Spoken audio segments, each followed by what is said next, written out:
ሰላም ሰላም ውድና የተከበራችሁ የዓለምነሽ ሹመት የቃልዬ እናት ቤተሰብ ዩቲዩብ ቻናል እንዴት ናችሁ? ሰላም ናችሁ? እኔ ያለሁ እግዚአብሔር ይመስገን። ዛሬ 20 ነው። እግዚአብሔር ይመስገን ሰኔ 20 ነገ ደግሞ ሰኔ 22 እሑድ ሰኔ 21 እመቤታችን የዓመት ናት ትነግሳለች። እመቤታችን ቅድስት ድንግል ማርያም ወላዲተ አምላክ ወላዲተ ቃሏ ከክፉ ነገር ጠብቃችሁ በቃ የልባችሁ መሻት ሞልታላችሁ ለሀገራችሁ መሬት ታብቃችሁ። ግን ደግሞ አንዳንድ ቤተሰብ በማያገባው በማይመለከተው ጣልቃ እየገባ የእህቱንና የወንድሙ ትዳር መመጥበጥ የሚፈልጋለ። እኔ እውነት ለመናገር የውብዬ እና የናሂ መከራ የሚያልፍና በቃ እረፍት አግኝተው በቃ ብሎ የሚኖሩበት ቀን እንደናፈቀኝ ታውቃላችሁ። በጣም ነው እኔ እየናፈቀኝ ማለት ነው። የውብዬ ያክስቷ ልጅ እንግዲህ የሁላችንም ስደት ሀገር ነው ያለ ነው። ስደት ሀገር ስንሄድ እኔ አሁን ስደት ሀገር ኑሬ ያለው ሱዳን ሀገር ለ6 ዓመት የዚህ ሀገር 5 ዓመት 11 ዓመት ልክ ነን። እኔና እሷ በስደት 11 ዓመትን አሳልፈናል። ግን እኔ ሰዳውን ሀገሬ ስገባ ኢትዮጵያ ስገባ ያክስቴ ልጅ ባል ፍታ ትዳሯን ልቀቅ እሷ ተለያይ ብዬ ቸክ አልጽፍም አልረብሽም አይመለከተኝም። እሷ ውብዬ ወዳና ፈቅዳ ላደረገችው ትዳር እንዴት ነው በሰው ሀገር ሁኜ መጥቼ በሽተኛ አደረገኝ። በሱ ምክንያት ነው የምታመም። ልጅቱ ሌላ ኬዝ አለባት። አይዶኖ አላቅም። ናሂና ልጅቱ እንግዲህ ሳውዲ ከገባች 11 ዓመቷ ነው። በ11 ዓመት አሳልፋ 12ኛ ዓመት ነው ገባች ሲባል የሰማሁት። ናሂና ውብዬ ከተጋቡ ደግሞ 6 ዓመታቸው ነው። ያ ማለት በተጋቡ በ5 ዓመት በሄደች በ5 ዓመቷ መሰለኝ እንግዲህ እነሱ ትዳርን የመሰረቱት 5 እና 6 11 ያው በ5 በ6 ዓመቷ መሰለኝ ትዳርን የመሰረቱት። ውብዬና እሷ አብረው ነው የተሰደዱት። ውብዬ ቀድማ መጣች። እሷ 11 ዓመታትን እዛው ስደት ሀገር ቆይታለች። ግን ስደት ሀገር ቆየሁ ማለት ሄደሽ የሰውን ትዳር መመጥበጥ ተሰቃይቸን የመጣው ያ ሰው አንድ ሰው ይሄ ልናውቀው የሚገባ ስደት ምን ለራሳችን ጥቅም ህይወታችን ለማስተካከል ቤተሰባችን ለመርዳት እንጂ መተን እኔን ተረዱኝ እኔ ባልኩት ትዳራችሁ ይፍረስ ስልም ይፍረስ ተለያዩ ስልም ተለያዩ አንቺ ማን ስለሆነሽ ነው ናሂን ከቤት ውጣ ብለሽ ልብሱን ቁምሳጥና አውጥተሽ መወርወር ናሂን ማየት አልፈልግም እሷ ትዳር ይውጣ ከሷ ህይወት ውጣ እሷ ሰላም ያለው ነገር እንድትኖር ነው። አይኗ ተጋርዷል። አንቺ ምን ስለሆንሽ ነው? በስንት መከራ ተበጣብጠው በስንት ስቃይ ትዳሯን የመለሰች ሴትዮ አሁን ከናሂ ጋራ ምንድነሽ አንቺ? ምንድነሽ? ሻም የለሽም? ነውር የለሽም? ትንሽ አታፍሪም? እፍረት የሚባል አልሰራልሽም? አንቺ የውብዬን ትዳር በጥብጠሽ ውብዬ እንደው ናሂ አሳዘነኝ ማርያምን አትረፍ የተባለ ይመስል በቃ ናሂ እንዳታርፍ በስቃይ ኑር የተባለ ይመስል በቃ ያም እየመጣ አፉን መክፈት ደግሞ ይሄ ኪራ ደግሞ እኔ አንዳንዴ እንደዚህ ዘረኝነት ጎጠኝነት በጣም ከምጠላው ነገር ቢኖር ጎጠኝነትን ነው። አሁን ኪራ በጣም ዘረኛ እየሆንክ ነው።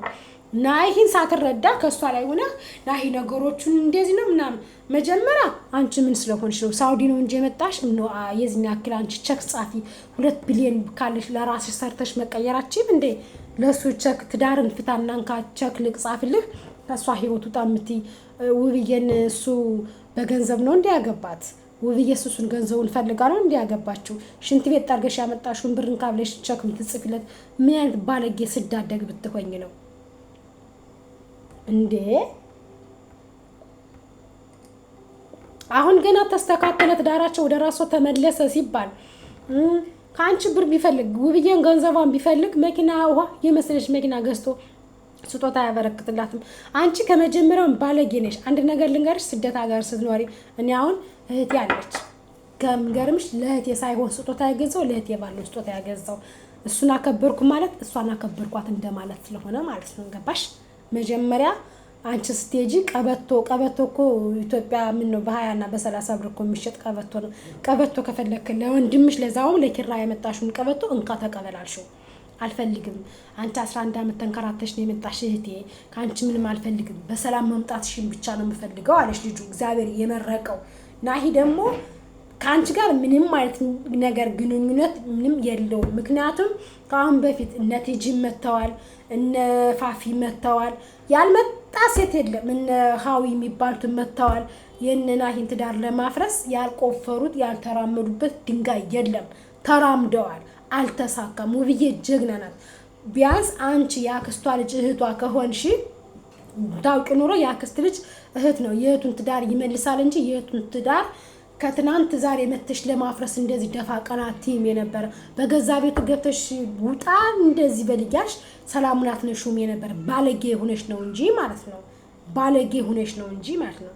እና ለሷ አይፎን ለሷ ወርቅ ስትገዢ ቢያንስ ወልዷል። ይሄ ልጅ ጥፋት እንኳን የሌለበትን ቢኖርበት ራሱ የወለደ ሰው ነው። ነገ ከነገ ወዲያ ሴትን ወንድ ወልዷል። ገባሽ? እነሱ አክስቴ ብሎ ሊቀርብሽ ነው። የእናቴ የአክስቷ ልጅ ናት፣ ዘመዳችን ናት ብሎ ሊቀርብሽ ነው። አባታቸውን በዚህ ልክ በማያስፈልግ ነገር እየበደልሽ እያስቀየምሽ፣ ይሄ ብልግና ስዳደግነት ነው እንጂ ክብር ከቤተሰብ ይቀድማል። ገባሽ? እሷን የምትወጃት ከሆነ የእሷ ትዳር የሚያሳስብሽ ከሆነ እሷ መልካም ያለው ትዳር እንድትኖር የምትፈልጊ ከሆነ የልጆቿን አባት ቸክ ጽፈሽ ውጣ፣ ከህይወቷ ፍታት አትይም የነበረ የብልግናሽ ጥግ። አንቺን ማን ስለሆንሽ አንቺን ምን ስለሆንሽ ነው እሱን ለማፋታት የእሱ ትዳር ለመበተን ሆን ብለሽ ቆርጠሽ የተነሳሽ? ምን ነው ሁላችንም እኮ ከአረብ ሀገር ኑረን እንገባለን። ምላስ አለብናው ታሽገን ስለምንም ከዚህ እንደታሸገ ከአሽግት ካርቶን አሁን ለስጦታ ሰው ከሌላ ሀገር ሲላክ በፖስታ ታሽጎ እንደሚላከው ሁሉ ታሽገን ነው የምንውለው፣ ታሽገን ነው የምናድረው። ጧት ተነስተን ስራ ነው፣ ማታም ስንሰራ ውለን ያዛችሁ የተለመደች ምኝታ ክላሳችን ነው የምንገባው። ጧትም ደግሞ የምናየው አንድ አይነት ነው። ጧትም ሁሌ የምናየውን ነገር ሁሌ ስለምናየው አዎ ነርቨስ ልንሆን እንችላለን። ግን ደግሞ በዚህ ልክ አንቺ መስመር ለቀሽ ትዳሯን ፍታ ብለሽ ቸክ ጽፈሽ በዚህ ትስማማለህ ማለትሽ ሰውን እንዴት ብትደፍሪ ነው? እሷን አፋትተሽ ለካ አረብ ሀገር እያለሽ መጥቼ ከአንቺ ጋር ሁኜ ስራዬን እሰራለሁ ምናምን ስትይ የነበረ ትዳሩን አፋትተሽ ልታገቢያት ነው ወይስ ሌላ ሰው ልታጋቢያት ነው? የላከሽ አለ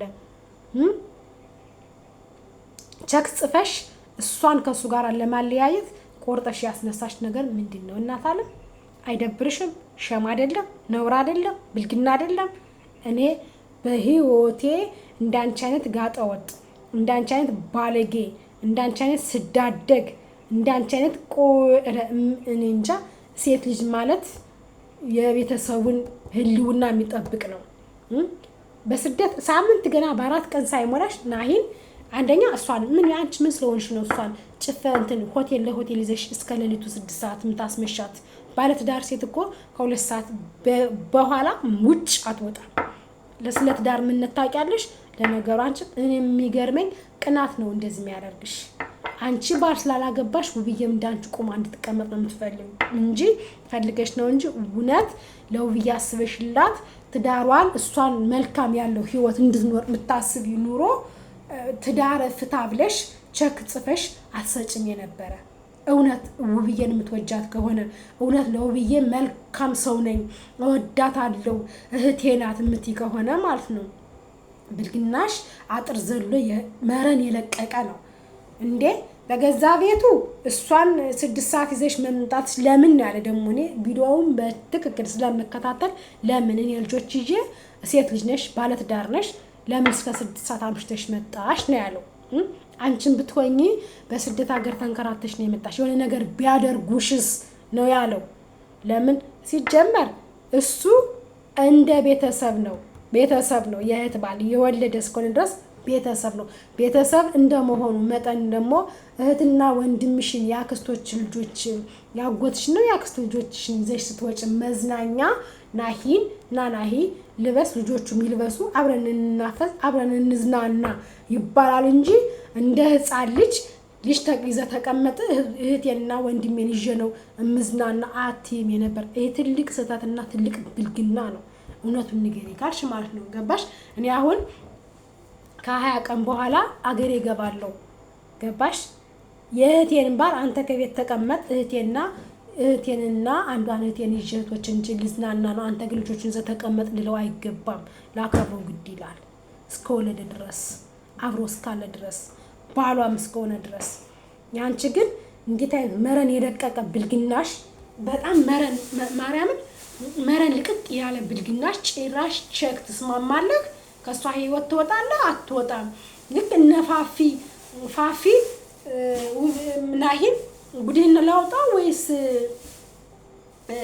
ከኔ ጋር ትሆናለህ ብለው ሲያስፈራሩት እንደነበረ አንቺ ደግሞ የሌለ ምክንያት ደርድረሽ ከኔ ጋር ካልሆንክ ማለት ያው አንቺ አሁን እኔ እንደማስበው እህቷ ሳትሆን ምቀኛ ነሽ።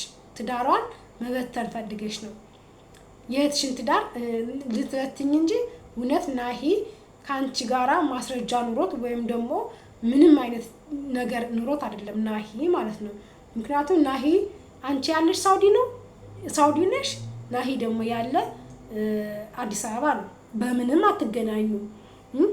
በምንም በስልክ ከሆነ የቤተሰባዊ በስልክ ልትገናኙ ትችላላችሁ እንጂ በምንም አትገናኙም ናሂና አንቺ ማለት ነው።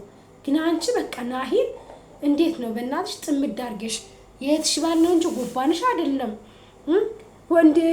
እኔ እኮ ስጦታ ማምጣት ያለብኝ ለእህቴ ነው። እህቴን ማስደሰት የምፈልገው እባክሽ። የአንቺ ቆርቆሮና የአንቺ ምንድን ትዳሯን የሚመልስላት ይመስልሻል? ለልጆቿን አባት በአንቺ አይፎን የምትቀይር ትመስልሻለች? ካላበደች በስተቀር ብር ካላጭልላትና ደደብ ካልሆነች በስተቀር የአንቺ አይፎን ስልክ 100,000 ብር እኮ ነው። ምን ነው ትገዛለች እኮ እየሰራች ነው። እግዚአብሔር ይመስገን። የአንቺ አይፎን የአንቺ ቆርቆሮ ወርቅ ማለት እኮ ቆርቆሮ ነው። ገባሽ? የልጆቿን አባት ይመልስላታል፣ ትዳር ይሆናታል። ብልግናሽ በዚህ ልክ ጣራ የለቀቀ መረን የለቀቀ በመሆኑ እንዴት አይነት ባለጌ ምን አይነት ቤተሰብ እንዳሳደገሽ ስዳደግ ነሽ። ደግሞ የውብዬ የአክስት ልጅ ነኝ ነው ምናምን ትያለሽ። እውነት የአክስቷ ልጅ ብትሆኝ ኑሮ ህይወቷን ለመበጥበጥ ህይወቷን ለማበላሸት በዚህ ልክ ቆርጠሽ አትነሽም የነበረ። እኔ በጣም ነው እየታዘብኩሽ። ማለት ከመጣሽ ጊዜ ጀምሮ ለሱ ግዴታ ማምጣት አለብኝ እንዴ? እንደዚህ አይነት ነገርም አለ እንዴ? አዎ። ምክንያቱም አንድ ቤተሰብ የቤተሰቡ አካል እስከሆነ ድረስ ለሁለቱም ካመጣሽ ለሁለቱ ካላመጣሽ መተው ገባሽ? እንጂ ደግሞ ናሂ ስጦታ ስላላመጣሽልኝ ብሎ አላኮረፈሽም። ስለ ንቀትሽማ ጣራ መልቀቁን የሚያሳየው ቀበቶ ለወንድምሽ ያመጣሽውን የ10 ብር ቀበቶ ምን ነው እዚህ ሀገር እኮ 250 ነው ቀበቶ። ገባሽ? እዚህ ነው ያሉበት ሀገር 250 2 ብር 1 ብር ነው ቀበቶ። ትክክለኛው ቀበቶ 250 ነው። ይሄ መካከለኛው ቀበቶ ደግሞ ብር 50። ዝም ብሎም ደግሞ 1 ብር ነው ቀበቶ ሞልቷል። ምን ነው በቀበቶ በስማ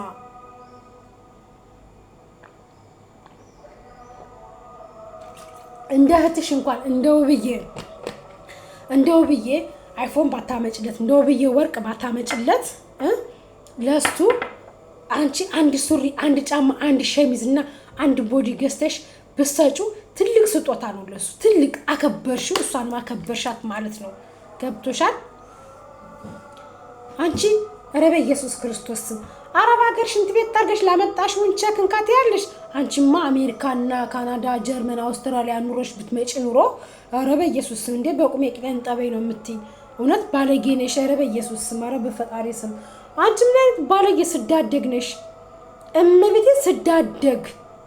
ስዳደግ ኧረ በስመ አብ። አንቺ ስንት አይነት ሰው አለ፣ ስንት አይነት በኢየሱስ ስም። ኧረ በአብርሃሙ ስላሴ ይጥ ባለጌ፣ በጣም ባለጌ፣ እመቤቴን በጣም ባለጌ። ኧረ በስመ አብ። የሰው ልጅ ባለጌ ሲሆን የሰው ልጅ የሆነ እኔ እንጃ ምን ብዬ ልንገራችሁ። የሰው ልጅ በእህቱ ላይ በስጋው ላይ በዚህ ልክ እንደዚህ ጉድጓድ ሲቆፍር ማሳ ሲጭር እንደማየት የሚያስጠላ ምንም አይነት ነገር የለም። አንቺ በጣም ባለጌ ሰው ነሽ እመቤቴን በጣም እንዴ። ጭራሽ እንካና ውሰድ ያለሽ እንካቸክ ውሰድ ከእህቴ ህይወት ውጣት ያለሽ እንዴ። ለምንድን ነው ከእህትሽ ህይወት የሚወጣው? አንቺ 2 ቢሊዮን ቸክ ሰጥተሽው ነው እሱ ከእህትሽ ህይወት እንዲወጣ የምታስገድጂው? ማነሽ? ሹ እንት ምን ወይን እንት ጃይ እንዴ ሽንት ቤት ጠርገሽ ቸክ ትጽፊያለሽ? እኛ እሱን ፈልገን ነው እናቴ። ምን ነው ቆላሽ ትዳር ለማፍረስ ቸክ መጻፍ አስፈለገሽ? የእህትሽን ትዳር ቅናት ነው ይሄ? ቅናትና ሌላ ነገር ነው ያስመሰለብሽ። እንደኔ ሌላ ነገር የናሂ ፍቅር አለብሽ እንዴ? ስታውልብሽ ወከካለ እንዴ? መልካምነቱ ስብዕናው ገዛሽ እንዴ? ምን ነው የልጆቿን አባት ከሷ ለመለየት እንደዚህ ደፋ ቀናልሽ? ስራ ይድፋሽ። እኔ ቪዲዮን እየተከታተልኩ ነበር። መብርሃን ምስክሬቱን ራሷ ሂዳ ናሂን አውቃ ናሂን ወንጀል ውስጥ ለማስገባት ወደቀችና በቃ ናሂንና ውብዬን ማለያየት በምን በቃ ፈልጋ ነው የመጣችው ልጅቱ እና ወድቃ ወደ ሐኪም ቤት ገባች። ሐኪም ቤት የኔ የዋህ ደግሞ ሚሪንዳ ተሸክሞ ማኪ እያለ ይሄዳል። ከዛ አስወጡልኝ፣ እሱን ያሳመመኝ፣ አሁንም አንተ ነህ በሽታዬ ትለዋለች። አሁንም አንተ ነህ ያሳመምከኝ። እንዴ ምን ነው ሸዋ እንዴ ሰው በእህቱ ባል ይቀናል እንዴ? ረበስ ስላሴ ስም ነውር እኮ ነው። ማርያምን አረበስማ በጣም ጽያፍ ነው፣ በጣም ነውር ነው። የሰው ልጅ በእህቱ ባል አይደለም በጓደኛው ባል አይቀናም። ይሄ ቅናት ነው። እግዚአብሔር እንኳን የጓደኛህን እንደራስህ አድርገህ ውደድ ነው የሚለውና ይሄ ቅናት ነው። አያችሁ እንቅልፍ ስለማልተኛ እዩት፣ አይኔ እንዴት እንደሚጠቆረ ላይ እዩት። ይሄ ቅናት ነው። እግዚአብሔር እንኳን እህትን እንኳን ያክስቴ ልጅ ናት ነው ስትባው የሰማው ከሪፖርትም እንደዛ ከሪፖርት ራሱ ሲቀበልሽ እንዴት እየሆነ እየተደሰተ እየተፈነደቀ በሳቅ የተቀበለሽ አንቺ ያንን ላደረገልሽ ሰው አሁን እሱን ደግሞ ኪራ ሲያስጠላ። ይሄ ደግሞ ኪራ የሚባል ደግሞ ዝም ብሎ ሚዛናዊ አይደለም። እሺ በእህትነት አይደለም፣ በዘረኝነት አይደለም። ይሄ እሱም የእህት ባል ነው፣ ወልዷል። ከእሷ እንደውም እሱ ነው የሚቀርበው የእህት ባል። ገባህ? እህትህ ነው የምትቀርብህ። የእህትን ትዳር ቤቷን እንደዚህ ባናቱ ለመገልበጥ የመጣችን ሴት እንዴት ነው አንተ ከእሷ ጋር ሁነህ እሷ ጥሩ ህይወት ትኖር ምናምን ብለህ ቸክ ጽፋ እስከመምጣት ድረስ የደረሰች ሴት ነገ ለአንተ ሚስት ትመለሳለች እንዴ? ነገ እኮ ይቺ ልጅ ውብዬን ትዳር ያፋታች ሴት ነገ ያንተን ሚስት ቸክ ጽፋ ውጭ ትላታለች። ቸክ ትጽፍና ውጭ ከወንድሜ ህይወት ውጭ ትላለች። ምክንያቱም እርኩስ መንፈስ የተሰቀላት ናት። ወይም ደግሞ የላካት ሰው አለ። በእርግጠኝነት ይችን ልጅ የላካት ሰው አለ። የናሂና የውብዬን ትዳር አፍርሽ ተብላ ተልካለች። በቃ ይሄ ነው። ምክንያቱም በባለፈው ያቺ ሀዊ የሚባለው ውብዬን እስከ መመረዝ ደረጃ የደረሰችበት ለናሂ እሷ ስራዋ ስለሆነ ስራ አብረው ስለጀመሩ መቼም ያ ስራ እንዳይታወቅ እንዳይበላሽባት ይሁን ፋፊ እንደዛ ትጂ እንደዛ ያን ሁሉ አልፋ ያን ሁሉ ስቃይ እንግዲህ ልጇን ከርጉዝነቷ ጀምራ እስክትወልድ ድረስ መስከረም ላይ ማርያምን አስታውሳለሁ። መስከረም እንቁጣጣሽን አብረው ብለው መስቀልን አብረው አልዋሉ። ይሄው አመት ሊሞላቸው ነው እነዚህ ልጆች በስቃይ የሚኖሩ ማለት ነው። አንዴ ሲታረቁ፣ አንዴ ሲጣሉ፣ አንዱ ሲሸሹት፣ አንዱ ሲመጣ፣ አንዱ ሲሸሹት፣ አንዱ ሲመጣ ማለት ነው። እዛን ጊዜ ጀምረው በቃ በስቃያቸው መከራቸው አላለፈም። አሁንም ደግሞ ስጋ ተብላይቱ ዘመድ ተብየዋ በዚህ ልክ መታ። ኧረ በስመ አብ! ኧረ ሰው እንደዚህ እኔ እንጃ። በስመ አብ ብቻ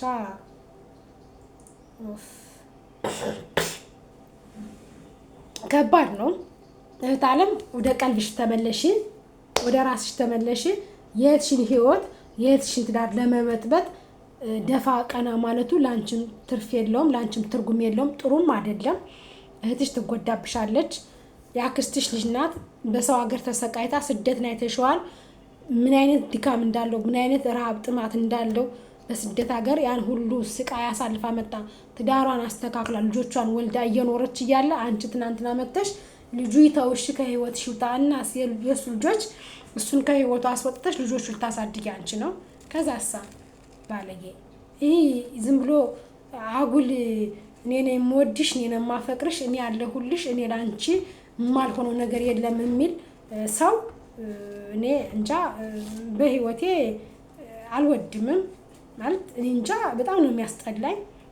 በጣም ማለት እኔ በስማ ምን አይነት ባለጌ እንደሆንሽ ግራ የሚገባ ነገር ነው። ብልግናሽ ራሱ በእናትሽ አይን አውጣንሽ። አይንሽ እንዴት ነው በጨው ጠርግ አድርገሽ መተሽ ቸክ ትጽፊያለሽ? ለእኔ ስጭኝ ሴት አለ ልጄ ላሳድግበት ያን ቸክ 2 ቢሊዮን ለእኔ ስጭኝ። ቃልዬን ይዤ ቁጭ ልበልበት ከሀገሬ ላይ ምርር ብሎኛል። የሰው ሀገር ብር መጣያ ካጣሽ እኔ አለሁ እቀበልሻለሁ። ማርያምን እኔ እቀበልሻለሁ። እንዴ ደግሞ ያን ኪራ የሚባለው እንዴት ትቀበለ? እሱ ብር መች ተቀበለ? ቀደደላት አይደል እንዴ ከፊቷ ላይ። ኪራ ሚዛናዊ ይሁን። ከአሁን በፊትም እንደዚህ አታዳላ እኔ አሁን እህቴ ከነገራችን ላይ የኔ ትንሽ ከባለቤቷ ጋር ተጣልታ ያለ አውቄ እሷን እና እሱን ለማስታረቅ ብር ክፈይ ተብዬ 9,000 ብር ምናምን ወደዚህ ልመጣ ልከፍልልሻለሁ ብሎኛል። እና እሷን ለማስታረቅ እኮ ነው። እሺ እምቢ ስላለችን የሆነ ሻይ ቡና እንበልና በዛው እናስታርቃችሁ ተባብለን ከባልየው ጋር ተመሳጣጥረን እኔም አንደኛዋ ሲስተር ሁነን ነይ ደቤ ከአንቺ ፊት ነው ብሩን ሰጥሻለሁ እህትሽ ፊት ነው ያለኝ እና ነይ ብዬ በምክንያት እሱ ብሩ ሊሰጠኝ ሳይሆን እሷን አስታርቂ ነው ያለ። አስታርቂያለሁ በዛ ማለት ነው። አንተ ደግሞ ቢሆን ማስታረቅ ካለ ያ ደግሞ የሰው ልጅ እኔ አላቅም ብቻ እግዚአብሔር ይጠብቅሽ ውብዬ። ትዳርሽ ላይ አደጋ የሚያደርሱ ሴቶች እየመጡ ነው። አልፎ ተርፎ የገዛ እህትሽ የገዛ ስጋሽ እንግዲህ ህይወትሽን ለመበጥበጥ ትዳርሽን ለማበላሸት እንደዚህ ቆርጣ ተነስታለች። እንግዲህ እግዚአብሔር ልቦና ይስጣት። አንቺም ደግሞ ተጠንቀቂ። መጠንቀቅ እንዳለብሽ ነው ማስበው። በዚህ አጋጣሚ መጠንቀቅ አለብሽ። መልካም ቻው ባይ